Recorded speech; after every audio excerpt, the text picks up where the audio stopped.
Si Dieu a tout créé, qui a créé Dieu? Imaginons que quelqu'un te pose la question, d'où provient cette source de lumière sur cette montagne?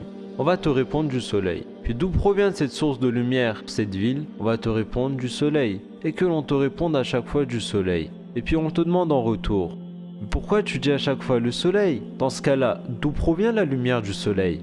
Deuxième exemple. Pour le dire autrement, en mathématiques, les chiffres et les nombres ne peuvent pas être comparés avec l'infini, car l'infini est un concept, ce n'est pas un nombre. Par exemple, l'infini plus 5 est égal à l'infini. L'infini plus 4 milliards est égal à l'infini. L'infini moins 315 est égal à l'infini. Tout comme le concept infini est donc différent des nombres, le créateur est complètement différent des créatures et des créations et ne peut pas être comparé. Ils n'ont pas les mêmes facultés. Un peintre ne ressemble pas à un tableau qu'il a fait. Un charpentier ne ressemble pas à la table qu'il a fait. Un architecte ne ressemble pas au bâtiment qu'il a fait. De la même manière, le créateur ne va donc pas ressembler à sa création. La création a un début, le créateur n'a pas de début. Ainsi, se poser la question, mais qui a créé Dieu si Dieu nous a créés est complètement illogique, car ils ne sont pas comparables. L'espace-temps, la naissance, le début et la fin existent seulement chez nous.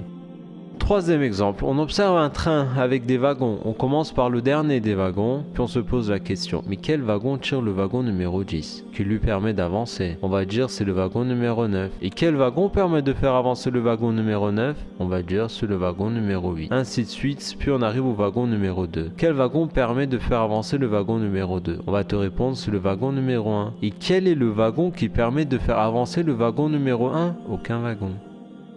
De la même manière, si vous allez demander des congés à votre supérieur, mais que la personne vous répond à chaque fois « Ok, mais je vais demander à mon supérieur. Ok, mais je vais demander à mon supérieur. Ok, mais je vais demander à mon supérieur. » Vous n'aurez jamais de congé. Si on te répondait « Mais qui a créé Dieu ?» Là, c'est X, par exemple. Techniquement, la question qui allait nous venir à l'esprit, c'est « Qui a créé X ?» Et qu'on te répond, c'est Y. Oui, mais qui a créé Y?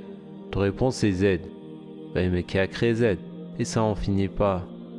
C'est pour cela qu'il y a un seul créateur unique qui n'a jamais été engendré. Et nous l'appelons Allah.